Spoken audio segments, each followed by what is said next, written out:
cristiana es algo que usted y yo debemos mirar desde este punto de vista. Se trata de un cambio interno que se ve en lo externo. Eso surge, ese cambio interno que se ve en lo externo, surge de un encuentro personal con el Señor Jesucristo. Eso es lo que debe suceder cuando uno verdaderamente dice que es cristiano. La verdad, ese encuentro con Cristo tiene que ser lo más importante en nuestra vida. Escuche, hace unos años atrás yo escuché a un pastor colocar un ejemplo que me llamó mucho la atención y de hecho lo he utilizado muchas veces en este lugar. Y no solo aquí, cuando he predicado. Y me acuerdo, y el ejemplo que él dio tiene mucho que ver con lo que verdaderamente es el encuentro con el Señor Jesucristo. Entonces, ¿cuál es el ejemplo? Imagínese usted que es día de culto. Es un domingo y empezamos el culto a las 10 de la mañana. Y son las 10 de la mañana y el pastor no ha llegado. 10:30 y el pastor no ha llegado. Y muy puntual a las 11 va entrando el pastor por la puerta. Entra todo el mundo a la expectativa. ¿Qué pasó el pastor? Y llega el pastor y se sube y entonces todo el mundo está ahí inquieto diciendo: ¿qué le pasó al pastor? ¿Que llegó tan tarde? Y yo vengo y me subo a este lugar y comienzo a contarles la historia. Les digo: bueno, hermanos, lo que pasó fue lo siguiente. Yo tuve que ir a hacer una diligencia muy temprano al centro y me vine en un taxi. De repente el taxi se le pinchó una llanta. Entonces hubo que cambiar la llanta en el camino, y yo, pues, para tratar de agilizar la situación, me puse a ayudarle al conductor a cambiar la llanta. Y entonces en ese momento, en el afán, una de las tuercas de los pernos de la llanta se me cae y yo salgo corriendo a cogerla. Y de repente, estoy contándole la historia de lo que me pasó y por qué llegué tarde, ¿cierto? De repente salgo corriendo y cuando yo voy a coger la tuerca, viene una tractomula y me pasa por encima. Y ustedes me ven así como estoy acá, así limpiecito y de todo, y todos empiezan a mirarme como que una tractomula. ¿Qué pensaría usted de lo que el pastor le está diciendo? Bueno, yo diría, bueno, el pastor es un gran mentiroso o se le está corriendo el techo, como que se está enloqueciendo el pastor. Porque es imposible tener un encuentro con un carro de estos, ¿cierto? Eso es imposible. Es imposible tener un encuentro con un carro que tiene 18 ruedas y que pesa unas 9,5 toneladas y seguir como si nada. Como si nada hubiera pasado, sin ningún cambio. Ahora, pensemos en esto. Si usted dice que es cristiano y que usted ha tenido un encuentro con Cristo, ¿qué es más fuerte? ¿La tractomula de 18 ruedas que pesa 9,5 toneladas o Cristo? Entonces, asimismo es imposible que usted tenga un encuentro con Jesús y siga igual. Es imposible tener un encuentro con el Señor Jesucristo y seguir igual. Hay necesidad de tener un encuentro con Cristo, pero al mismo tiempo hay que tener cuidado. ¿Por qué? Pastor, ¿por qué hay que tener cuidado? Porque es muy posible caminar al lado de Cristo y estar lejos de Cristo. Pastor, ¿cómo va a decir eso? Sí, es posible caminar al lado de Cristo y estar lejos de Cristo. Pastor, ¿y eso cómo pasa? ¿Cómo usted nos puede mostrar eso? Usted mira la historia del Señor Jesucristo, la iglesia naciente y los apóstoles, y usted ve a Judas, uno de los apóstoles, caminó con Cristo, era el tesorero, era un ladrón, y fuera de eso fue quien entregó al Señor Jesucristo a los fariseos. Él estuvo durante 3 años caminando al lado de Cristo, pero estaba lejos de Cristo. Caminó a un lado de Él, pero estaba lejos de Él. Y es posible que usted esté caminando a un lado de Cristo, pero lejos de Cristo al mismo tiempo. Por eso hay que tener mucho cuidado, porque usted no puede estar caminando a un lado de Cristo. Usted tiene que estar en Cristo, en Cristo, en Cristo. Para que usted pueda tener un verdadero encuentro con Cristo, debe estar en Cristo. Y Cristo en nosotros. Para que haga un cambio interno que se vea en lo externo. Ese cambio debe suceder. Judas caminó con él. Lo escuchó predicar. Lo vio hacer milagros. Escuchó sus enseñanzas de manera directa, en vivo y en directo. El Señor Jesucristo físicamente ahí y Judas ahí, escuchando, atendiendo. Él vio todos los milagros, él vio la multiplicación de los panes y los peces en 2 ocasiones. Él vio al Señor Jesucristo caminar por el agua. Él vio al Señor Jesucristo levantar muertos, hacer milagros, traer sanidades, echar fuera demonios. Él observó, él apreció, él vio todos los milagros de Jesús. Y la Escritura nos dice, el mismo Señor Jesucristo dice que Él se perdió. Así es. Y vio todo lo que hizo el Señor Jesucristo. No es suficiente ver los milagros de Jesús en la iglesia. No es suficiente ver cómo Él hace milagros. ¿A cuántos el Señor ha hecho milagros en este lugar? Ya no están. Así es. Por eso no es tan importante, aunque es importante, los milagros físicos.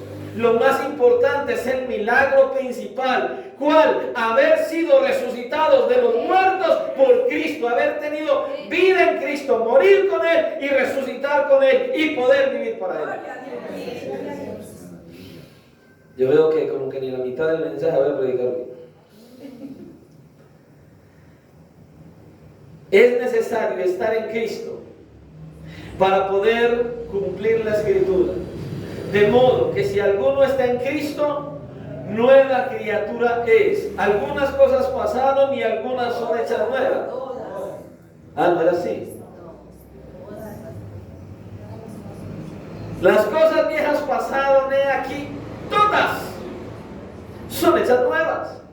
Estar en Cristo es ser una nueva criatura en Cristo, es tener un encuentro con Él, es que todo Él empiece a hacernos nuevo y tiene que empezar a cambiarme de adentro hacia afuera. ¿Y saben por qué lo hace? Porque cuando usted legítimamente viene a Cristo en arrepentimiento y fe, ocurre un milagro poderoso. Escuche, perdona nuestros pecados, salva nuestras almas de la condenación, nos da la salvación y nos entrega la promesa más gloriosa que existe, la vida eterna con Él. Pero ¿sabe qué sucede? Viene a morar en nosotros, en la persona del Espíritu Santo. Amén, amén, gloria a Dios. Eso es lo que ocasiona el cambio interno que se ve en lo externo. Cuando Cristo, en la persona del Espíritu Santo, viene a hacer morada en cada uno de nosotros. Ese es el milagro más glorioso. Vasos sucios, vasos inmundos, llenos de pecado, pero lavados por la sangre de Cristo, por la sangre del Cordero, por la sangre del Hijo de Dios, lavados nuestros pecados, quitada nuestra culpa. Ya no hay condenación para los que estamos en Cristo. Y lo más glorioso, somos suyos, le pertenecemos a Él. Y Él mismo dijo, nadie los puede arrebatar de mi mano. Gloria a Dios. Pero hay que estar en Cristo. Hay que convertirse a Cristo. Y por eso vamos a hablar de un personaje de la Escritura que es un vivo ejemplo de una conversión verdadera. De una conversión verdadera. Y que nos muestra lo que verdaderamente sucede cuando una persona muerta en delitos y pecados se encuentra con Cristo y es resucitada por Él y tiene una nueva vida. Y ese personaje se llama Hechos capítulo 9. Ahí nos dice quién es. Este hombre tuvo un verdadero encuentro con Cristo. Y usted y yo necesitamos ese verdadero encuentro con Cristo. Hechos capítulo 9. Y vamos a estar leyendo del versículo 1, vamos a leer un texto larguito hoy, del versículo 1 al versículo 19. Amén. Hechos capítulo 9, del versículo 1 al versículo 19. Amén. ¿Ya todos estamos ahí? Amén. Vamos entonces a dar lectura a la palabra del Señor en esta hora. Y leemos la palabra del Señor en el nombre del Padre. A Él damos gloria en este lugar. En el nombre del Hijo nuestro glorioso, Salvador Jesucristo, a que honramos y glorificamos.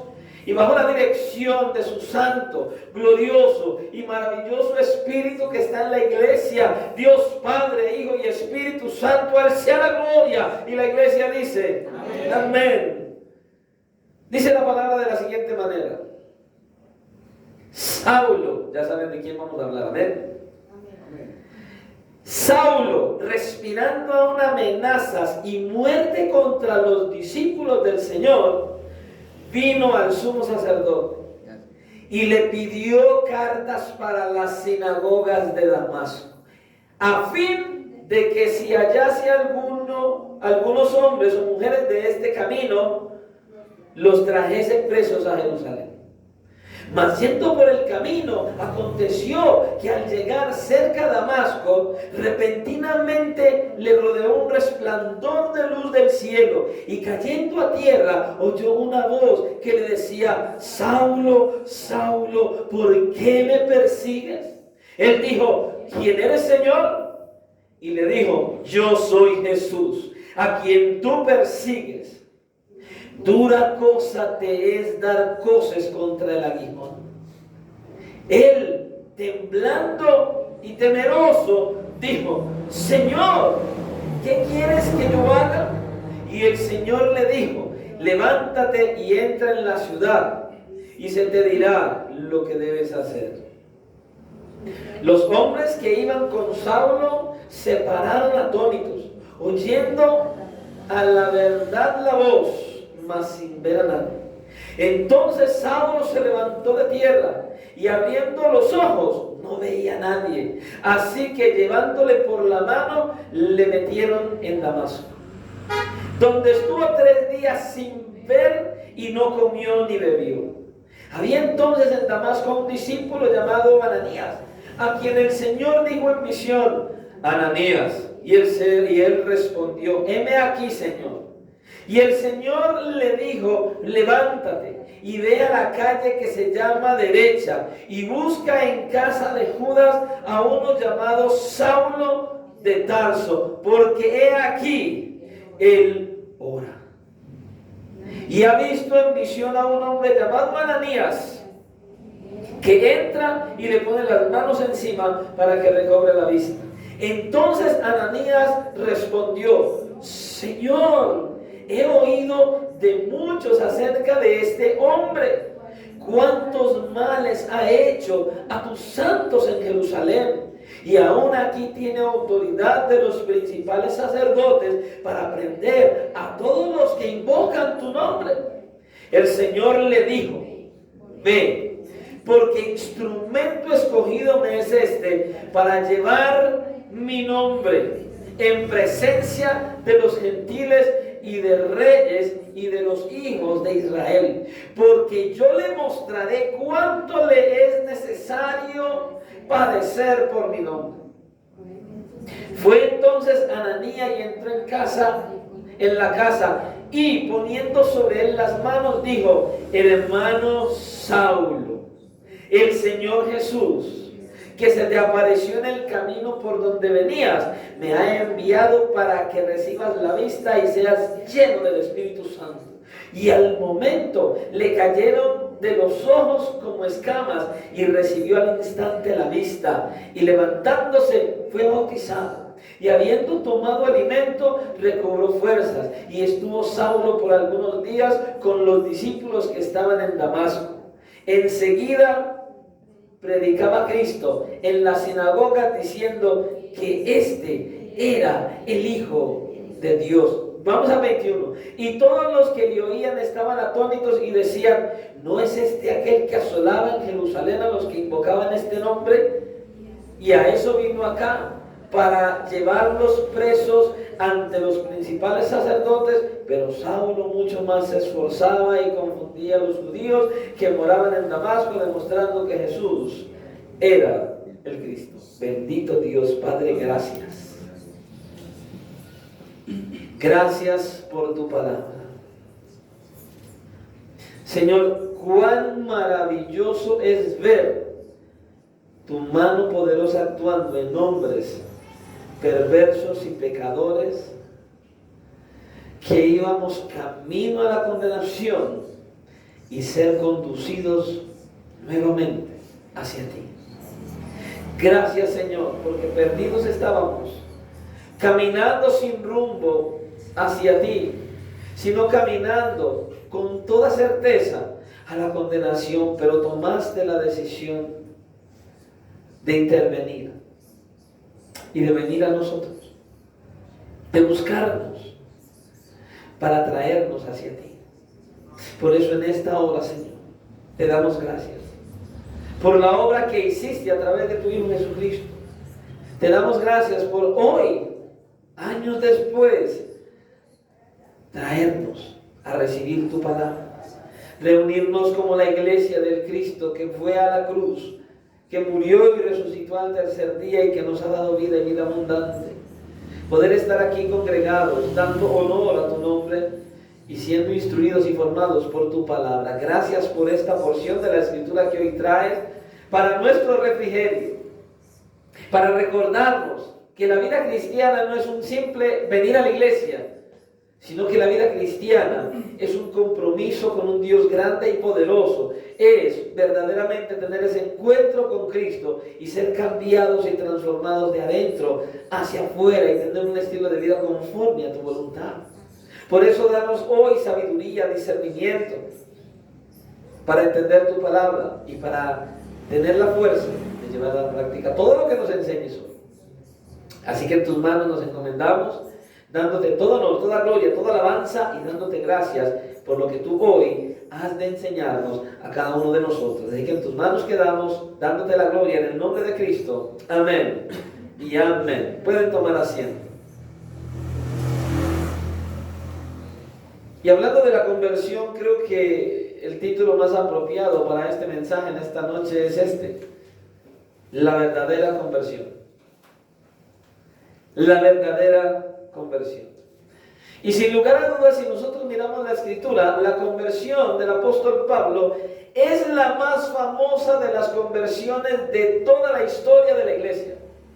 Y Lucas, pues, está tan impresionado con la conversión del apóstol Pablo que él la destaca en el libro de los Hechos en 3 partes diferentes del libro. La menciona aquí primeramente en Hechos capítulo 1, en Hechos capítulo 9, del versículo 1 en adelante. La menciona en Hechos capítulo 22, del versículo 6 al 16. Y la menciona en Hechos capítulo 26, del versículo 12 al 18. Y estas repeticiones son impresionantes en Lucas, sabiendo que Lucas es un escritor cuyo estilo que lo caracteriza es por ser breve y exacto.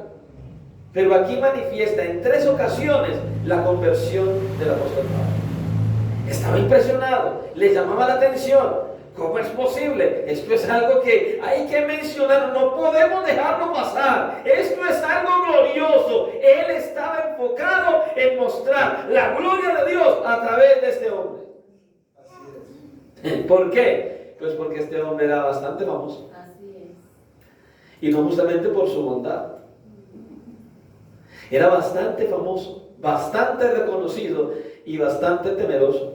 No que él tuviera miedo, hacía que la gente temblara cuando escuchaban el nombre de Saulo de Tarso. Pero la pregunta es esta: ¿qué hizo que un hombre como Pablo, que odiaba el nombre de Jesús, que perseguía y asesinaba a los cristianos, se hiciera uno de ellos y llegara a ser el mayor propagador del cristianismo? Cuando yo miro al apóstol Pablo, tengo que hacer una gran diferencia. Porque hay una gran diferencia entre el apóstol Pablo y otros que el Señor ha traído delante de él.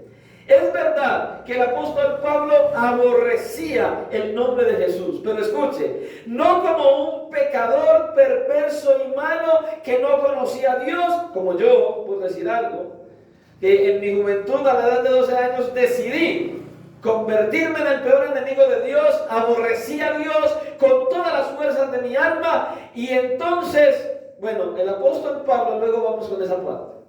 El apóstol Pablo aborrecía el nombre de Jesús, pero él estaba convencido que al aborrecer a Jesús estaba glorificando a Dios. Él estaba convencido que estaba haciendo lo correcto delante de Dios. Él estaba seguro que él estaba muy bien con Dios. ¿Por qué? Porque él estaba persiguiendo una secta que iba en contra de la ley, en contra de todos los sacrificios, en contra de todo lo que ya el Señor había instituido para el pueblo de Israel. Personas como usted y como yo, sin Cristo, no pensábamos en Dios.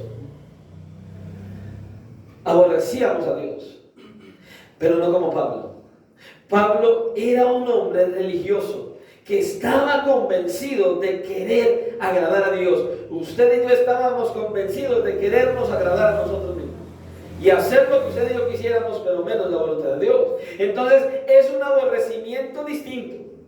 Pablo aborrecía el nombre de Jesús porque pensaba que iba en contra de Dios y él quería agradar a Dios. Nosotros aborrecíamos a Dios porque queríamos vivir para nosotros mismos. Es una gran diferencia.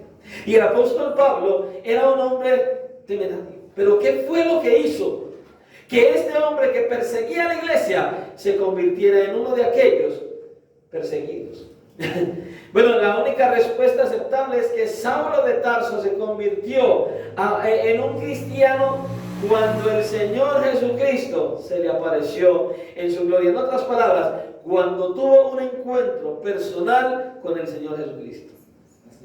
Hermanos, hay que tener un encuentro personal con Cristo. Esto no es tener un encuentro con la iglesia. Esto no es tener un encuentro con la religión. Esto no es tener un encuentro con una denominación. Esto no es tener un encuentro con un pastor. Porque hoy en día vemos a muchos en las iglesias idolatrando a hombres. Tienen al pastor en un pedestal. Tienen al pastor como si fuera el Dios de la tierra. No, solo hay uno grande en la iglesia de Jesucristo, y es justamente el Cristo glorioso que se levantó de entre los muertos.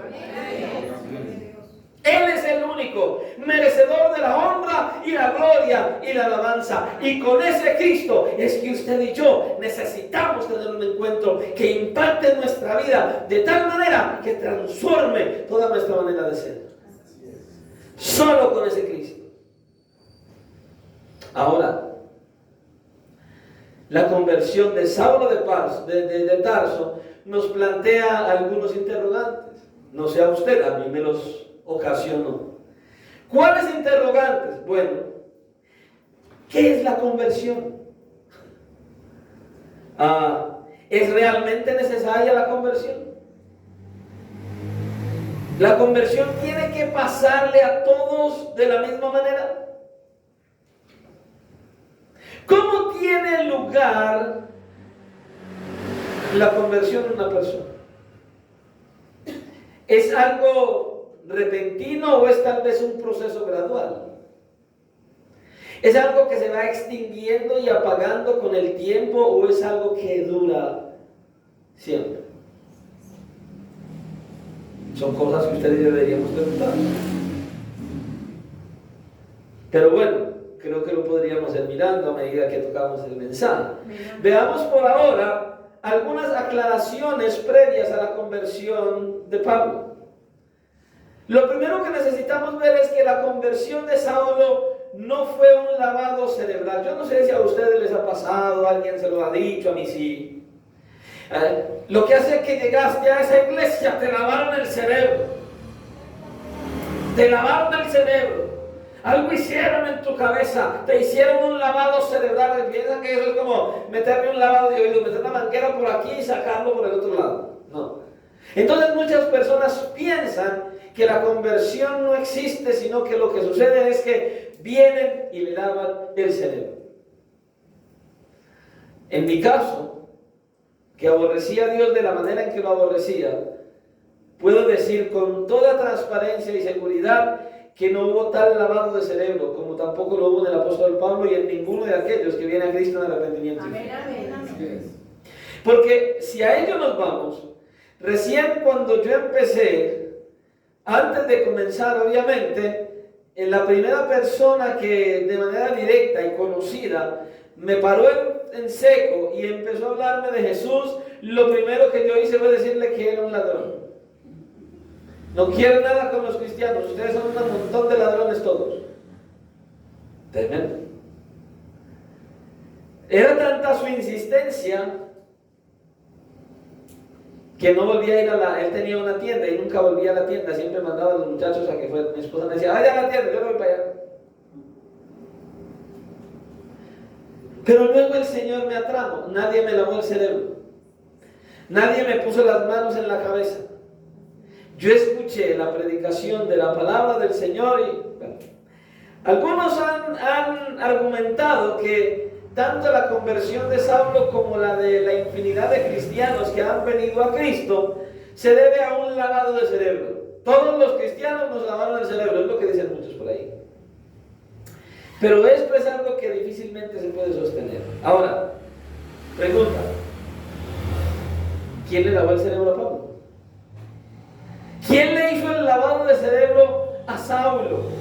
La Escritura no nos dice que Saulo fue donde unos cristianos y los cristianos empezaron a hablarle del Evangelio, empezaron a hablarle de Cristo, le pusieron las manos encima e hicieron alguna pirueta extraña para que Saulo se convirtiera. No hay un argumento en la Biblia que diga tal cosa.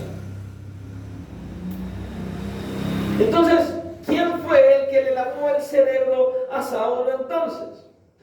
Bueno, la verdad es que hay mucha gente que podría explicar muchas cosas al respecto. Psicólogos tal vez, médicos experimentados, un examen físico, qué sé yo. Pero con todas las explicaciones que expongan, eso lo único que hace es tratar de minimizar, e incluso algunos se molestan, tratan de minimizar el enorme cambio que tuvo lugar en Saulo. Y que ese cambio fue producto de una revelación que hizo el Señor Jesucristo en la vida de Saulo. Y esto a muchos les choca, a muchos no les gusta eso.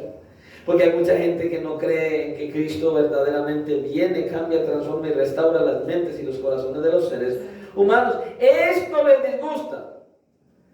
¿Por qué? Porque la conversión de Pablo es una importante evidencia a favor del Evangelio y de la resurrección de Cristo. Es una manifestación clarísima.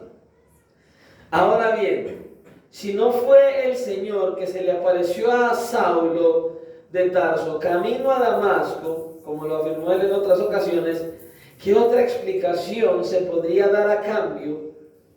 O más bien, se podría dar por el cambio que tuvo el apóstol Pablo. ¿Qué podría explicar que este hombre, o sea, usted sabe qué calibre de plasmón era Pablo? Solo medítelo. Él era un religioso de su época. Él estaba completamente interesado en agradar a Dios. Él aborrecía con todas las fuerzas, como hemos visto y vamos a ver, la iglesia de Jesucristo y al Cristo que conformó la iglesia. Y entonces, ese que aborrecía el nombre de Jesús y la iglesia de Jesucristo, entonces, ¿qué pasó? Que ahora resulta ser de perseguidor a perseguido. Mire, y tenga en mente esta frase que le voy a decir, que después se va a dar cuenta por qué. El apóstol Pablo perseguía a la iglesia y Jesús perseguía a Pablo. Pablo pasó de perseguidor a perseguido, y no solamente porque luego era cristiano y lo perseguían a él por ser cristiano, no. Pablo era el perseguidor de la iglesia y era al mismo tiempo perseguido. Porque Pablo perseguía a la iglesia con la intención de atacar la iglesia y Cristo perseguía a Pablo con la intención de darle la salvación a Pablo. Oiga, esto es un milagro glorioso, hermano. Y eso mismo pasó con usted y conmigo. ¿Por qué tomaría la decisión de unirse y ser un seguidor de Jesús? si esto no le acarrearía nada más que problemas y la pérdida de todo lo que tenía. Esto es tremendo, hermano. Lo más razonable es pensar que Jesús de Nazaret, el Señor Jesucristo, ese que había sido crucificado y que Saulo pensaba que estaba muerto, realmente resucitó y ahora le llama desde la gloria propia de él para que le sirviera. Para Saulo era carreta que Jesús estuviera muerto, que vivo, resucitado. Saulo estaba seguro, ese se murió, lo enterraron y se le robaron el cuerpo. Probablemente eso pensaba él. Él no estaba seguro de que Jesús estuviera vivo y hubiera resucitado. Ahora, escuche esto. Cuando usted y yo venimos a Cristo, se nos ha vendido una idea muy errónea. Y dicen, ven a Cristo, y ahí está tratados, panfletos, cosas que entregan por ahí cuando evangelizan.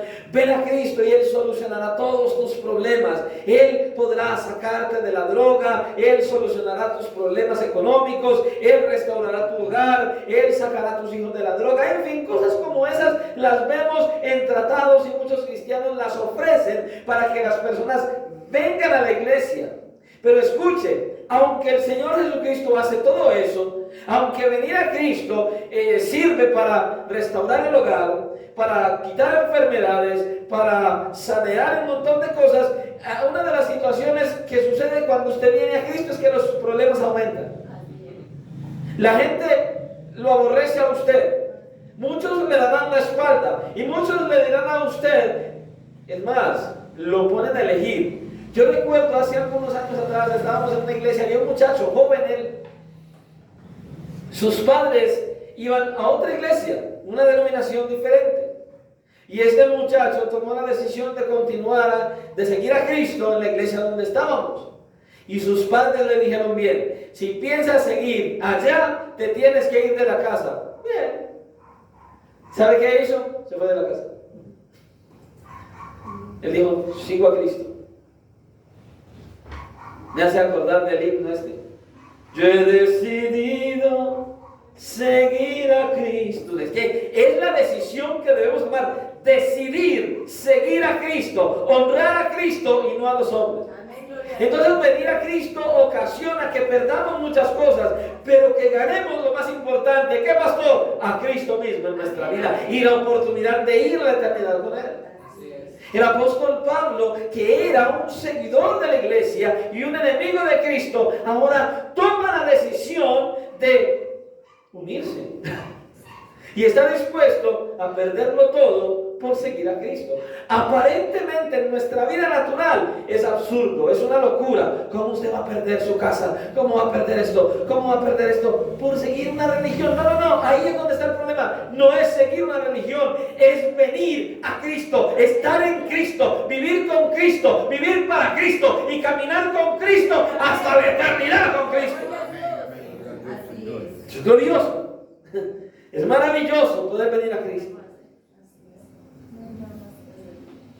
Y lo segundo que debemos tener en cuenta es que la conversión de Saulo no es un modelo exacto de la conversión de cualquier cristiano. O sea, lo que quiero decir es que lo que a Saulo le pasó con pelos y señales no es lo mismo que nos pasa a todos cuando venimos a Cristo. No. Todos venimos a Cristo de una manera diferente. Dios actúa de manera diferente en todos y cada uno de nosotros. Entonces, tenemos que saber distinguir entre lo particular y lo universal del tema de la conversión. Por ejemplo, el viaje de Pablo de Jerusalén a Damasco, con la orden de detención que le dio el sumo sacerdote para arrestar a los cristianos, el destello de luz celestial, la aparición de Jesús resucitado, la voz que le habló de forma audible y el llamamiento y envío como apóstol a los gentiles. Todo esto son aspectos excepcionales de la historia y no se pueden considerar una norma. O sea, así mismo nos tiene que pasar a todos. Tenemos que ir de un lugar a otro, somos enemigos de Dios, el Señor sale en un resplandor y entonces nos habla al oído y nos dice, ve a tal lugar y te voy. No, eso no pasa así. todos no. Cada persona tiene un llamado diferente y Dios actúa de manera diferente en cada uno de nosotros. Así es. Lo que le pasó a Pablo en su conversión no es algo que le tenga que pasar de la misma manera a todos los cristianos. ¿No es así? Ahora, en este tipo de cosas, cada conversión es distinta. Por ejemplo, en muchas ocasiones hay muchas personas, hay perdidos que se salvan mientras escuchan a un predicador, sea en la iglesia, sea por la radio, o sea por la televisión, sea por internet. Probablemente. Otros vienen a Cristo mientras están en su casa y están orando. Personas que probablemente vinieron a la iglesia, escucharon el mensaje y el mensaje no los cambió, no los transformó, no los salvó. Pero al llegar a su casa, el Señor, en su gracia soberana, lo conduce a que haga una oración, se acerque a Cristo y lo acepte como Señor y Salvador. Y esta persona puede ser salvo de esa manera, en la intimidad de su hogar. Es verdad, también hay personas que usted puede llamar que quieren hacer esa decisión de aceptar a Cristo y usted puede orar por ellos y pueden tomar esa decisión y pueden ser salvos también en ese mismo instante. En cualquier momento del día, en cualquier lugar, en la noche, un pecador puede clamar al Señor Jesús con fe y ser salvo. Eso puede pasar. Son las maneras diferentes. Pero en todo caso, lo que sí es necesario y esencial es que usted y yo y cada persona tenga un encuentro legítimo y verdadero con Cristo. Rendirse y ceder al señorío en arrepentimiento y en fe. Eso es lo que se requiere. Eso es lo esencial. Veamos entonces ahora la conversión de Pablo. Pero entonces comencemos por dar una definición de qué es conversión. ¿Qué es eso de conversión? ¿Qué significa esa palabra conversión? La conversión es volver la vista hacia la buena decisión. Esa es la conversión. ¿Qué quiere decir? Quiere decir dejar de contemplar la vida desde la mala perspectiva del egoísmo personal para contemplarla en la buena dirección. Gloria a Dios. En otras palabras, es dejar de caminar en dirección al pecado, a la maldad y dar la vuelta y empezar a caminar hacia Cristo. Amén, amén. Esa es la conversión. La conversión es que usted va caminando rumbo al abismo, rumbo a la perdición, viviendo a su amaño, a su acomodo, haciendo lo que usted quiere, viviendo como usted quiere. Es parar, es encontrarse con Cristo y es entender que usted debe dar la vuelta y empezar a alejarse del pecado y empezar a caminar hacia Cristo. A someterse a su voluntad. Pero miremos entonces ahora la actitud del apóstol Pablo, de Saulo de Tarso, antes de su conversión. Para Saulo, Jesús de Nazaret no podía ser el Mesías anunciado por los profetas. Imposible. Su posición social, o sea, un pobre carpintero, hijo de carpintero y nacido en un hogar humilde, el Mesías, bueno, no le cabía en la cabeza a Pablo. Su trayectoria y su doctrina no se ajustaban en lo absoluto con la idea que él tenía del Mesías. No estudió con gente famosa. Probablemente Pablo se miraba a sí mismo. Bueno, el Mesías no estudió con alguien famoso. Yo, que no soy el Mesías, estudié con el mejor maestro. ¿Sí? Entonces, este no cumple los requisitos del Mesías. Y era lo que pensaba probablemente el apóstol Pablo. Pero el argumento definitivo que desmontaba esta hipótesis de que Jesús que era el Mesías, ¿sabe cuál era? Fue crucificado. ¿Cómo es posible que el Mesías sea clavado en una cruz? Para Pablo posiblemente un Mesías crucificado era una contradicción de términos. Esto no funciona. Ya no era tanto si había sido justo condenarle a morir en una cruz. Lo que realmente importaba para Pablo es que alguien que había sido colgado en un madero estaba bajo maldición. Escuche, bajo maldición de Dios. Era un maldito de Dios. Tal como él sabía, que lo explicaba la Escritura en Deuteronomio capítulo 21, versículo 23. Él sabía tal cosa. No, eso no puede ser. Fue clavado, es maldito. ¿Cómo va a ser el Mesías? No, eso no apuntaba para él. Claro está que los primeros discípulos afirmaban que Dios había resucitado a Jesús y que Él les había aparecido. ¿Qué decía Pablo? No creo eso. Para Pablo esto era ilógico.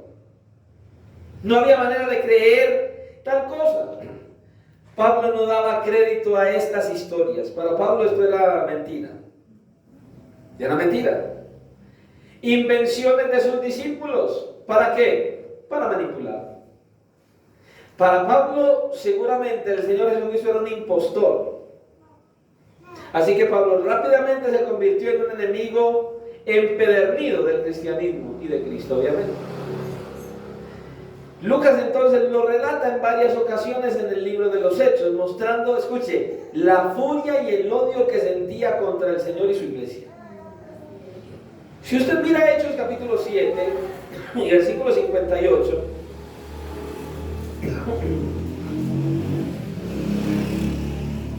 dice la Escritura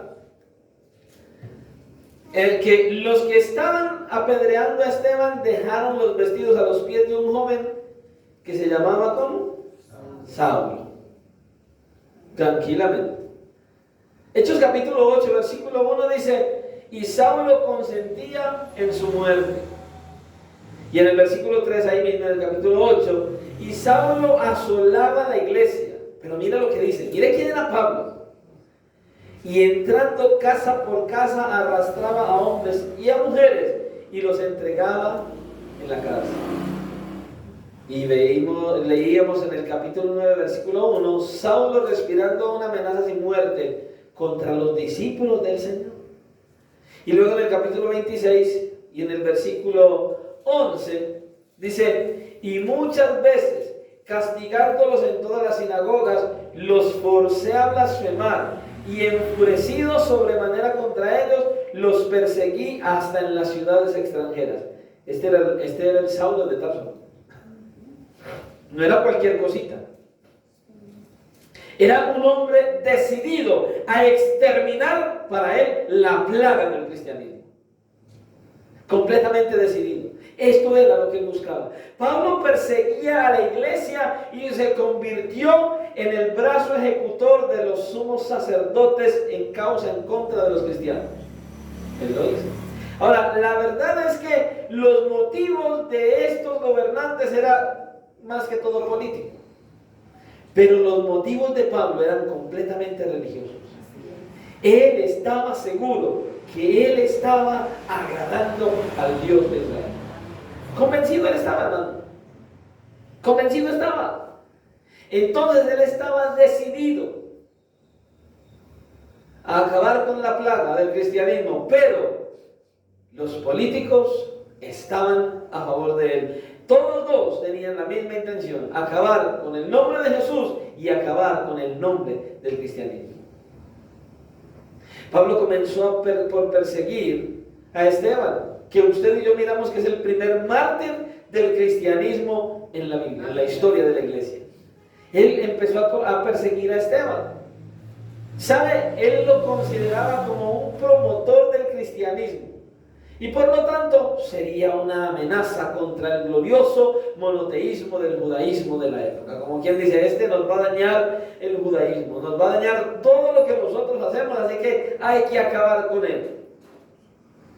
Eso decidió él, ya que como todos los cristianos atribuía dones divinos a Jesús de Nazaret. ¿Quién? Bueno, pues Esteban. Ya había escuchado predicar.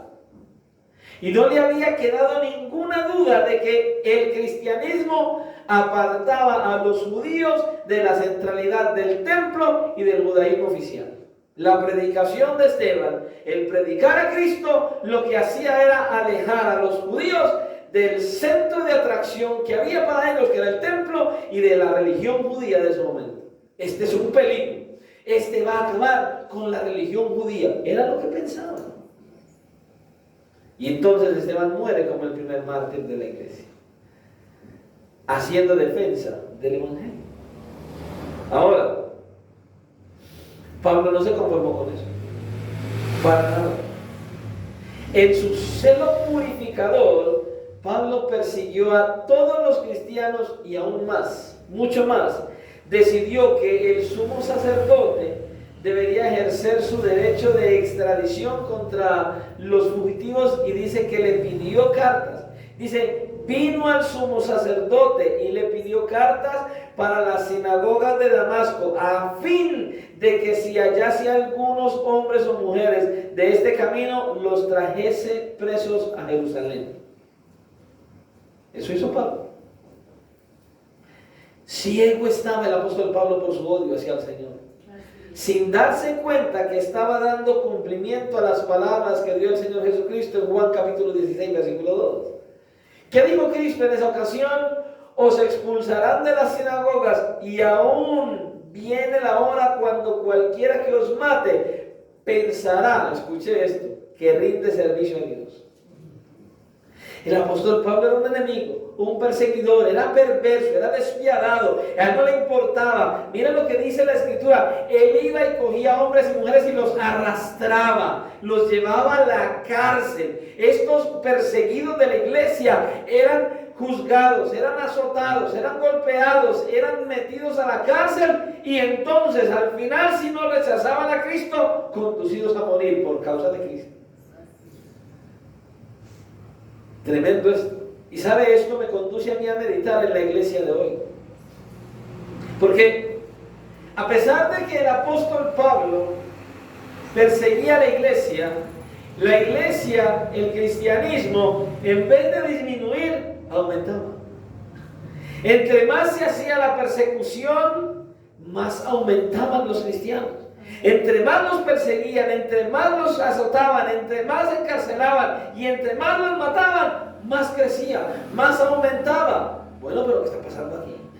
Y eso es lo que me conduce a mirar la iglesia de hoy. Porque nosotros vemos la iglesia primera y vemos cómo, a pesar de las persecuciones, las dificultades, los castigos, los asolamientos y todas estas cosas, ellos no desmayaban en su fe y seguían creciendo, seguían avanzando, seguían aferrados a Cristo. Y la iglesia de hoy, por una gripa, ya no quiere orar. La iglesia de hoy, por un problema insignificante, por un dolor de cabeza, por un dolor en los pies, por cualquier gripita, ya no ve la iglesia. Truena en Caldas y ¡ay, no voy a poder ver el culto porque llueve por aquí! Y truena en otra parte. Hay muchos cristianos hoy que tienen la excusa perfecta para no congregarse. Tienen la excusa perfecta para desanimarse. Tienen la excusa perfecta para no seguir a Cristo. Tienen la excusa perfecta para no ir a la palabra. Pero no tienen excusa para decir: Señor, no quiero que me des nada porque estoy enojado. No, estoy enojado con usted, Señor, pero deme. Quieren los beneficios de Dios, pero no quieren al Dios de los beneficios. Así hay muchos en la iglesia primitiva no. Esta iglesia que el apóstol Pablo perseguía, escuche, era una iglesia que con persecución, con problemas, con dificultades, con muerte, seguían adelante a Cristo. La iglesia de hoy, hay muchos en la iglesia de hoy débiles, flojos, que cualquier insignificancia hace que no vengan a la iglesia, hace que no oren al Señor, hace que no lo busquen para conocerlo más a través de la Escritura, hermanos. Y esto da dolor. ¿Sabe qué pasa? Es que todavía no han tenido un encuentro personal con Cristo. Aquellos que cualquier excusa colocan para faltar al culto, para dejar de orar, para dejar de ir a la Escritura y para tener el ánimo ferviente de seguir glorificando a Cristo, es porque todavía no han tenido un encuentro personal con Cristo. Porque ese que ha tenido un encuentro personal con Jesús, escuche, es ese que es cambiado y transformado de adentro hacia afuera. Y por más grande que sea la corriente, por más inmensa que sea la tempestad, por más tremendo que sea el problema, aún la persecución que se le venga encima, el fuego del Espíritu Santo lo tiene encendido y va hacia adelante y va caminando y sigue marchando, porque Cristo es su centro, porque Cristo es el centro de su vida, porque Cristo y solo Cristo es lo único que vale para él. Amén, aleluya. Solo Cristo. Y es algo glorioso. Algo glorioso. Es Cristo quien tiene que ser la esencia en nuestra vida. A pesar del problema, a pesar de la necesidad, a pesar de la dificultad, a pesar de la persecución, a pesar de lo que se venga sobre nosotros, la iglesia cristiana debe permanecer firme y en pie, porque Cristo vive y reina por los siglos de los siglos y está en control de todas las cosas. Él es el único merecedor de la honra, la gloria y la alabanza. Solo Cristo, a Él sea la gloria. Solo a Él. ¿Por qué? Porque Él es el que todo lo sabe, todo lo puede, todo lo conoce. Él es el Todopoderoso. Él es el que tiene el poder y el control. Nosotros entonces, a pesar de las circunstancias, debemos permanecer fieles y seguir adelante, firmes en Él. Firmes en Él. El apóstol Pablo persiguió la iglesia y la iglesia seguía firme. Venían las diversas circunstancias, la iglesia seguía firme. El apóstol Pablo, Saulo de Tarso, era un enemigo de la iglesia, era un perseguidor, hacía daño a la iglesia. Usted y yo no tenemos a Saulo de Tarso, pero tenemos un enemigo, el enemigo de nuestras almas, que está sobre nosotros, que viene a perseguirnos, que quiere derribarnos, que quiere desanimarnos y usa el mundo y nuestra propia carnalidad en contra nuestra. Por eso usted y yo debemos permanecer firmes en Cristo, permanecer firmes en Cristo, hacer caso a la Escritura, que aunque venga el ataque, que aunque vengan los enemigos, que aunque se levanten olas, que aunque vengan tormentas, que aunque la tierra tiemble, usted y yo debemos hacer conforme dice la Escritura, fortaleceos en el Señor y en el poder de su fuerza, resistiendo. Y tenemos la capacidad de resistir y sin tener temor, porque no hemos recibido un espíritu de cobardía,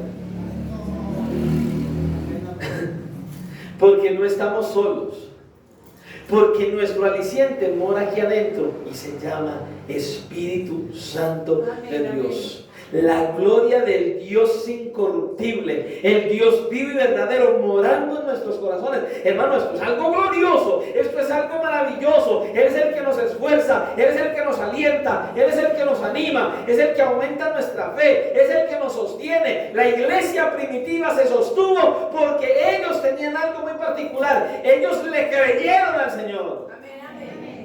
¿Le crees verdaderamente a Cristo, hermano? ¿Le crees verdaderamente a Cristo? Hermano, no hay nada más glorioso que depositar toda nuestra fe, confianza y esperanza en Jesucristo. Es que no hay empleo, Cristo vive.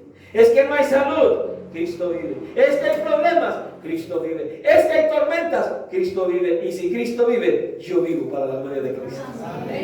Porque Él me sostiene. Porque Cristo, el resucitado, el que se fue clavado en la cruz, el que murió en la cruz, el que fue sepultado, al tercer día se levantó de entre los muertos, mostrando su poder y su autoridad por encima de todo lo que había. Mientras caminó en esta tierra, mostró su autoridad sobre la enfermedad, sobre los demonios, sobre las tempestades, sobre la naturaleza, sobre la muerte. Y Él mismo se levantó al tercer día de entre los muertos.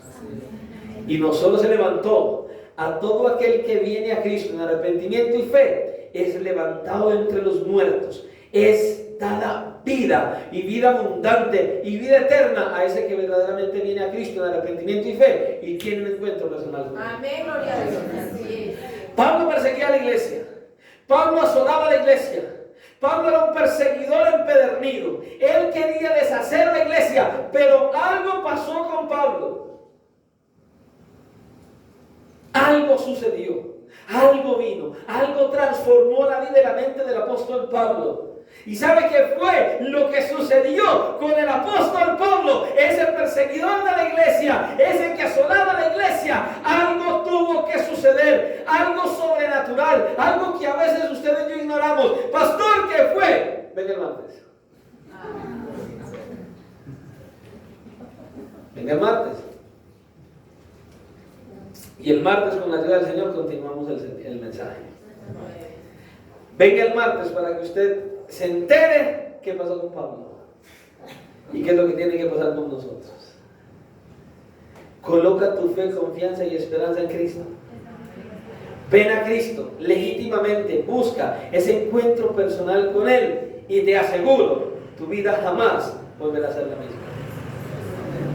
Jamás volverá a ser la misma. Busca encontrarte con Él. Recuerda esto. La tractomula de 18 ruedas y 9 toneladas y medio es nada en comparación al poder de nuestro Salvador. Entonces, si una tractomula te encuentras con ella y no te deja igual, ven a Cristo para que no sigas igual. Ven a Cristo para que Él deshaga tu corazón de piedra y Él mismo lo haga en un corazón de carne, sensible a su voz, sensible a su palabra, y que verdaderamente te humilles delante de Él y vivas para su gloria. Oremos al Señor. Y que el Señor nos siga ayudando a entender cuán maravilloso es estar en la presencia de Cristo. Señor y Dios y Padre Santo, en esta hora te adoramos, te exaltamos, te bendecimos y te damos gracias por lo bueno y lo maravilloso que has sido, Señor. Por amarnos, por bendecirnos, por atraernos, Señor, como tu iglesia, a congregarnos una vez más, a darte exaltación por medio de cantos y a recibir tu santa palabra. Gracias, Cristo. Gracias, Señor. Nuestra alma te alaba y te exalta y te bendice y se humilla delante de ti, y esperamos, Señor, que obres en nuestras vidas una conversión genuina, una conversión verdadera, que seamos cambiados y transformados por el poder del Espíritu Santo a través de tu palabra. Que sigamos adelante, que sigamos avanzando, viviendo para la honra y la gloria de tu nombre. Que tú, Señor y Dios, obres en nuestras vidas, pero que nos conduzcas a tener ese encuentro legítimo, ese encuentro personal con tu Hijo Jesucristo, para ser transformados de adentro hacia afuera y para que eso se manifieste, para que se vea y para que podamos ser portadores de tu gloria, que podamos ser aquellos que llevan con la frente en alto la bandera de Jesucristo, que podamos ser un reflejo del Señor y ser instrumentos en las manos tuyas para que otros te conozcan y vivan para tu gloria. Hoy es lo que te rogamos. Ayúdanos a seguir adelante, a seguir avanzando, viviendo solo para ti, para agradarte y con el anhelo y el deseo de llegar a la meta de estar en la eternidad con nuestro mayor galardón, que se llama Cristo mismo.